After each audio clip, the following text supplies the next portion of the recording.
아내가 말했어요. 이번 주말에도 또 친구 결혼식이 있다고요.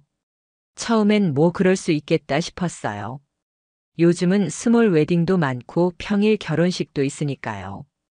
그런데 이상하게 자주 가더라고요. 한 달에 5번이었어요. 한 주는 토요일, 다음 주는 일요일, 그 다음 주는 평일 오후. 저는 그때까지만 해도 무슨 의심을 하진 않았습니다.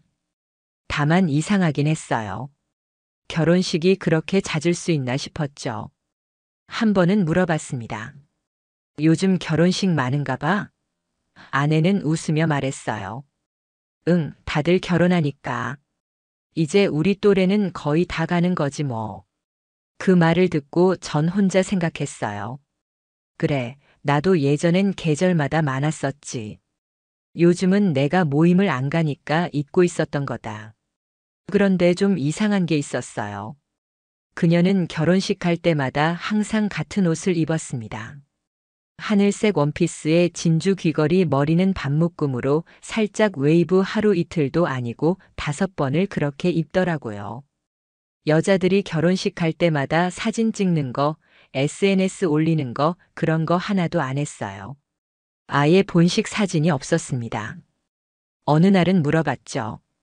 오늘은 어디서 했대? 청담 쪽 성당에서 했어. 그래? 사진은 안 찍었어? 귀찮아서 밥만 먹고 나왔어. 대답은 자연스러웠지만 표정은 그렇지 않았습니다. 뭔가 숨기고 있는 사람의 태도였어요. 딱 잘라 말은 하지만 눈이 흔들렸고 말끝이 자꾸 짧아졌습니다. 그날 밤 아내가 샤워하러 들어간 사이 저는 그녀의 가방을 열어봤습니다.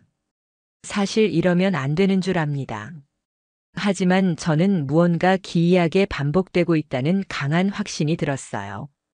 가방 안에는 메이크업 파우치, 향수, 그리고 호텔 키카드 한 장이 들어 있었습니다. 보자마자 손이 떨렸습니다. 시기상 오늘 결혼식이 있었다는 그날과 카드에 적힌 사용일자가 일치했습니다. 게다가 제가 알기로 아내는 그런 호텔을 한 번도 간 적이 없어요. 우리가 3년을 살면서 그 호텔을 함께 간 기억이 없었습니다. 제가 더 이상 참을 수 없던 이유는 그 카드 안쪽에 적힌 번호 때문이었어요. 객실 번호가 906호. 이상하게 그 숫자가 어디서 본 것 같았어요. 그때 기억났습니다. 예전에 아내가 실수로 메시지를 하나 보여준 적이 있었습니다. 그땐 대수롭지 않게 넘겼지만 그 메시지 안에 이런 문장이 있었어요. 906호에서 먼저 기다리고 있을게. 그게 몇 달 전 이야기였어요. 저는 그날 밤 제대로 잠을 잘 수가 없었습니다. 침대에 누웠는데 머릿속엔 온통 의심뿐이었어요. 결혼식이라는 핑계에 반복되는 외출, 사진 한 장 없는 행사, 그리고 매번 같은 옷과 같은 향기. 다음 날 저는 회사를 조퇴했습니다. 그리고 그 호텔 근처에 위치한 꽃집과 식당을 돌기 시작했습니다. 혹시 이 여자 본 적 있으세요? 이 근처 자주 오나요? 아무도 바로 대답해 주진 않았습니다. 하지만 한 곳 호텔 바로 옆 작은 카페 사장님이 눈을 피하며 말했어요. 가끔 봤어요. 남자랑 같이. 근데 부부는 아닌 것 같던데요. 그 말을 듣고 저는 마치 귀에서 피가 나는 기분이었습니다. 귓속이 뜨겁고 심장이 2배로 뛰었어요. 머리부터 발끝까지 피가 쏠리는 느낌. 저는 말없이 고개를 숙이고 나왔습니다. 그날 밤 아내는 또 외출 준비를 했습니다. 똑같은 하늘색 원피스, 그 하얀색 진주 귀걸이. 전 이번엔 말하지 않았습니다. 그냥 조용히 아내를 보내줬습니다. 그리고 뒤따라갔습니다. 아내는 평소처럼 나갔습니다. 미용실에서 머리를 하고 네일샵도 들렀다고 했습니다. 그리고 친구 결혼식이니 늦을 수도 있다고 했어요. 그 모든 말들이 전에는 자연스럽게 들렸습니다. 그런데 그날은 모든 게 거짓말처럼 들렸습니다. 저는 몰래 차에 올라탔습니다. 아내가 타고 간 택시를 따라갔고 조심스럽게 거리 두고 쫓았습니다. 한 블록만 지나면 놓칠까봐 손에 땀이 나고 심장은 벌렁거렸습니다. 도착한 곳은 예상대로 호텔 근처였습니다. 결혼식장이 아니었습니다. 근처에는 예식장이 단 한 곳도 없었고 그녀는 건물 뒤편으로 사라졌습니다. 저는 차 안에서 전화를 걸었습니다. 지금 어디야? 예식장 들어가기 직전이야. 사람 많아서 정신없어. 그녀의 목소리는 평소와 다름없었고 거짓말에 능숙했습니다. 거기서 저는 진짜 결혼식장이 어디인지 묻지 않았습니다. 그저 그래, 조심히 다녀와. 그 말만 했습니다. 차에 앉아 창밖을 바라봤습니다. 그녀가 사라진 골목 그 주변엔 호텔 하나와 몇몇 가게들 그리고 작은 모텔 간판이 보였습니다. 그 중간쯤 그녀가 나타났습니다. 휴대폰을 들고 누군가에게 전화를 거는 모습, 그리고 그 남자가 등장했습니다. 검은 셔츠에 회색 재킷, 제가 아는 사람이 아니었습니다. 둘은 눈이 마주치자 웃었고 잠시 거리에서 얘기를 나누더니 자연스럽게 그 모텔 안으로 들어갔습니다. 저는 입술을 깨물며 그 장면을 바라봤습니다. 머릿속이 하얘졌습니다. 그 순간 창문을 두드리고 싶은 충동, 뛰어들어가서 그 남자의 멱살을 잡고 싶은 욕망, 모든 감정이 한꺼번에 올라왔습니다. 하지만 저는 차 안에서 숨만 쉬고 있었어요. 아무것도 하지 못했습니다. 그날 밤 그녀는 평소보다 늦게 돌아왔습니다. 저는 소파에 앉아 TV를 켜둔 채 그녀가 들어오는 걸 지켜봤습니다. 많이 피곤하지? 응, 근데 밥도 잘 못 먹었어. 음식이 별로였어. 그래? 예식장은 어땠어? 그냥 평범했어. 사진 보여줄까? 그녀는 미리 준비한 듯한 단체 사진을 보여줬습니다. 사람들 사이에 서 있는 모습, 하지만 사진 속 그녀는 오늘 본 모습과 미묘하게 달랐습니다. 헤어스타일도 살짝 다르고 사진 속 드레스는 오늘 입은 하늘색 원피스가 아니었습니다. 저는 아무 말 없이 고개를 끄덕였습니다. 나 먼저 씻을게. 피곤하다. 그녀는 방으로 들어갔고 문이 닫히는 소리에 저는 손에 쥔 휴대폰을 다시 꺼냈습니다. 카메라를 돌려 차 안에서 몰래 찍은 사진을 확인했습니다. 호텔 입구, 둘이 나란히 걷는 뒷모습, 그리고 그녀가 팔을 얹는 장면까지, 그 모든 사진이 제 두 눈으로 본 것보다 더 잔인하게 느껴졌습니다. 한때 저와 여행을 가면 손을 꼭 잡고 사진 찍자며 졸라대던 사람, 그 사람이 다른 남자와 웃으며 걷는 걸 보는 감정은 말로 설명할 수 없을 만큼 무력한 고통이었습니다. 그날 밤 저는 아내가 잠든 침실에 들어가지 않았습니다. 소파에서 눈을 뜨고 다시 눈을 감고 그 모든 감정을 억누르며 하루를 보냈습니다. 그날 이후 저는 감정을 내보이지 않기로 했습니다. 그녀가 뭘 하든 어디에 나가든 모른 척했습니다. 하지만 속으로는 계속 수집하고 계속 확인하고 계속 증거를 모으고 있었어요. 이대로 당하고만 있을 순 없었습니다. 저는 바로 다음 주 주말을 노렸습니다. 아내는 또 결혼식이 있다고 말했고 그 말에 저는 고개만 끄덕였습니다. 잘 다녀와, 그 말 한마디 남기고 저는 일찍부터 나갔습니다. 이번에는 미리 계획을 세웠습니다. 호텔 바로 맞은편 건물 옥상에서 망원 카메라로 모든 장면을 촬영했어요. 시간은 정확했습니다. 오후 2시 35분 그녀가 도착했고 그 남자가 주차장에서 걸어 나왔습니다. 둘은 자연스럽게 서로의 손을 맞잡았고 거의 습관처럼 건물 뒤편으로 돌아 들어갔습니다. 그날따라 둘 다 더 들떠 보였습니다. 아내는 이전보다 더 화사한 화장을 했고 그 남자는 꽃다발을 들고 있었어요. 진짜 결혼식에 간 게 아니라 자기들만의 특별한 날을 축하하는 듯한 느낌이었습니다. 그 장면을 렌즈로 확대해서 바라보는데 제 눈이 뜨거워졌습니다. 입술을 꽉 깨물고 숨을 죽이며 셔터를 눌렀습니다. 그 순간 제 마음은 완전히 부서졌습니다. 예전 우리 결혼 기념일 날 저에게 안겨 웃으며 오빠 같은 사람 만나서 진짜 다행이야 라고 말하던 그녀의 얼굴이 떠올랐습니다. 지금 그 얼굴이 다른 남자 앞에서 다시 나오고 있다는 사실이 견디기 어려웠습니다. 저는 찍은 사진들을 정리해서 USB에 저장했습니다. 혹시라도 제가 무너지기라도 하면 증거가 사라질까봐 클라우드에도 백업을 했습니다. 그날 밤 아내는 늘 하던 대로 돌아왔습니다. 진짜 힘들다. 요즘 웨딩 플래너가 제일 힘들겠다. 응, 사람도 많았어. 꽉 찼지 뭐 사진 찍을 새도 없었어. 말은 뻔뻔했고 눈빛은 익숙했고 저를 쳐다보는 얼굴엔 아무 죄책감도 없어 보였습니다. 그녀는 자리에 앉아 발을 주무르며 TV를 켰습니다. 그 모습을 보는데 문득 이런 생각이 들었습니다. 이 사람이 진짜 내가 결혼한 사람이 맞나? 다음 날 저는 더 이상 망설이지 않았습니다. 그 호텔 예약 기록을 조회할 방법을 찾았고 결국 그 남자의 이름도 알아냈습니다. 카드사로부터 결제 내역을 확인했고 예약은 모두 그 남자 이름으로 되어 있었습니다. 심지어 그 남자는 그 호텔의 VIP 회원이었습니다. 같은 층, 같은 방, 같은 주말 반복, 그리고 놀라운 사실 하나를 더 알게 됐습니다. 아내는 회사에 주말 출근을 한다며 휴가를 냈던 날들도 모두 이 남자와의 만남과 겹쳐 있었습니다. 저는 정신이 아득해졌습니다. 회사에도 거짓말, 남편에게도 거짓말, 세상 전체를 속이고 자기들만의 세상을 만든 거였습니다. 어느 날 저는 마지막 확인을 하기로 했습니다. 집 안에 있던 아내의 휴대폰을 잠시 빌리는 척하며 열었습니다. 그 안엔 남자와의 사진이 있었습니다.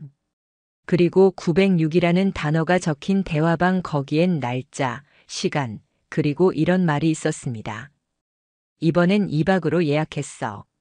너무 그리웠어. 너만 기다렸어. 그 메시지를 보는 순간 모든 감정이 무너졌습니다. 화가 나서 던질 수도 없었고 울고 싶어도 눈물조차 나지 않았습니다. 그저 속이 타들어가는 것 같은 고통. 저는 그 자리에서 그녀의 폰을 조용히 내려놓고 그날 밤 처음으로 이불을 뒤집어 쓴 채 소리 없이 울었습니다. 그날 이후 저는 아내를 더 이상 같은 눈으로 볼 수 없었습니다. 아침에 일어나 마주하는 얼굴 식탁 너머로 대화하는 순간 이 모든 것이 거짓 위에 세워진 연극처럼 느껴졌습니다. 그녀가 웃으면 소름이 끼쳤고 그녀가 말을 걸면 속이 울렁거렸습니다. 자기 오늘도 회의 있어? 응. 짧은 대답 뒤 제가 무엇을 하고 있는지도 모르는 아내는 평소처럼 외출 준비를 했습니다. 저는 이미 이 결혼이 사실상 끝났다는 걸 느끼고 있었습니다. 하지만 저는 끝내기 전에 꼭 진실을 그녀의 입으로 듣고 싶었습니다. 그날 밤 저는 식탁에 앉아 조용히 아내를 불렀습니다. 그녀는 태연하게 제 맞은편에 앉았습니다. 무슨 일이야? 분위기가 저는 조용히 하나의 파일을 꺼냈습니다. USB였습니다. 그리고 노트북에 꽂은 뒤 그 안에 있던 사진 몇 장을 보여줬습니다. 호텔 입구, 그녀의 뒷모습, 팔짱 낀 장면, 꽃을 들고 걷는 모습, 모든 순간을 포착한 이미지. 그녀는 말이 없었습니다. 입을 꾹 다문 채 화면을 똑바로 바라보고 있었습니다. 거짓말 그만하지 그래, 제가 조용히 말했습니다. 친구 결혼식 5번, 그중 1번이라도 진짜였냐? 그녀는 아직도 말이 없었습니다. 숨을 크게 들이마시고 입술을 깨물더니 겨우 말했습니다. 처음엔 진짜 결혼식이었어. 근데 2번째부터는 그냥 그 사람 만나러 간 거야. 그 말 한마디에 제 뒷목이 싸늘해졌습니다. 언제부터야? 작년 가을 회사 워크숍 때 처음 마주쳤어. 그 사람 나랑 같은 부서로 발령났거든. 근데 예전부터 알고 지내던 사람이야. 대학교 선배. 그녀는 말을 이어갔습니다. 그냥 처음엔 밥 한 끼였어. 근데 그 사람이 나한테 예전 모습 그대로라고 하더라고. 편하고 재밌고 위로가 됐어. 위로가 됐다고. 난 뭐였는데? 결혼까지 해놓고 내가 가족을 지키려고 일하는 동안 내가 받은 위로는 그 모텔 안에서였어. 제 목소리는 떨리고 있었습니다. 분노, 허탈, 경멸, 그리고 아직도 희미하게 남은 미련까지 너 한 번이라도 나를 생각한 적 있었어? 그녀는 고개를 숙였습니다. 미안해. 내가 그 사람한테 감정이 생긴 건 맞아. 그냥 잠깐 흔들렸던 거야, 잠깐. 한 달에 5번씩 만나고 호텔을 정기적으로 예약해가며 그게 잠깐이라고. 저는 책상을 탁 치고 일어났습니다. 내가 잠깐 흔들리는 동안 나는 뭐였는데 바보였냐. 그녀는 아무 말이 없었습니다. 그 어떤 변명도 그 어떤 눈물도 지금의 상황을 되돌릴 수 없다는 걸 스스로도 알고 있었을 겁니다.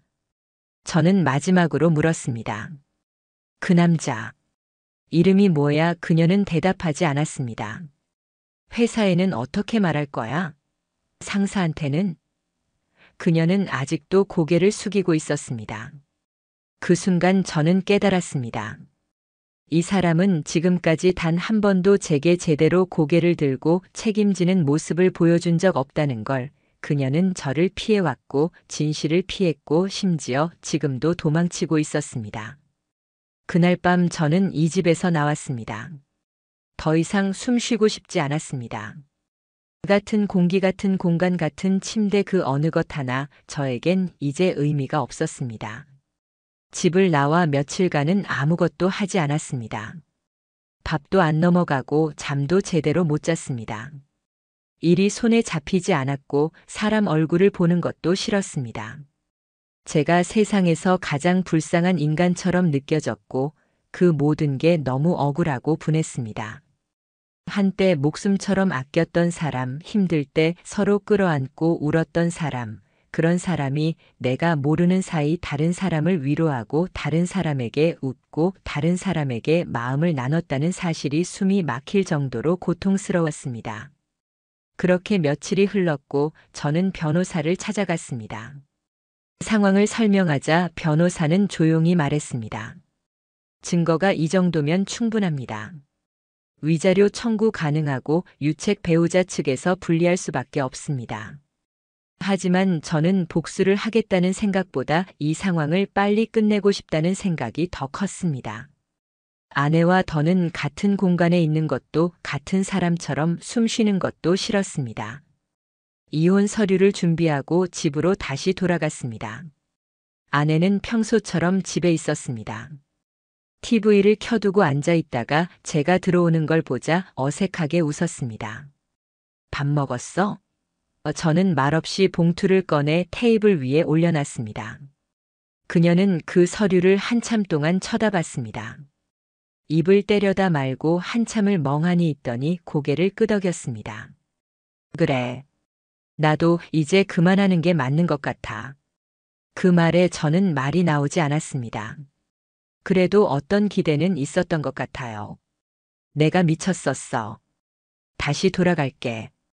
그런 말이라도 들릴 줄 알았는데 그녀는 너무 담담하게 이혼에 동의했습니다. 그 순간 제 안의 감정은 바닥까지 떨어졌습니다. 그래. 넌 끝까지 쉽게도 내 옆을 떠나는구나. 그렇게 서류를 정리했고 한 달 뒤 저는 공식적으로 법적으로 그녀와 남남이 되었습니다. 이야기는 거기서 끝나지 않았습니다. 그녀는 이혼 후에도 SNS에 일상을 올렸고 그중 일부를 우연히 보게 됐습니다. 거기에는 예전 그 남자와 함께 찍힌 여행 사진이 있었고 해시태그엔 늦게 찾아온 사랑 이번엔 놓치지 않을래 라는 글이 적혀 있었습니다. 그 글을 보자 마음 한구석이 싸늘하게 식어갔습니다. 결국 그녀는 끝까지 그 남자와의 관계를 합리화시키며 자신을 정당화하고 있었습니다. 하지만 저는 이젠 아무 감정이 들지 않았습니다. 웃음도 분노도 슬픔도 모두 지워졌습니다. 그저 아무 의미도 없이 저 혼자 남았고 제 인생만 다시 시작해야 한다는 현실만 남았습니다. 아내는 이제 저의 과거가 되었습니다. 좋았던 기억도 상처로 남은 흔적도 이제는 그저 지나가는 이야기처럼 흩어졌습니다. 그리고 저는 다짐했습니다. 다시는 누군가에게 모든 걸 다 주지 않겠다고. 사랑이라는 이름으로 진심을 쏟아도 상대방이 그걸 발로 차버릴 수 있다는 걸 뼈저리게 느꼈으니까요.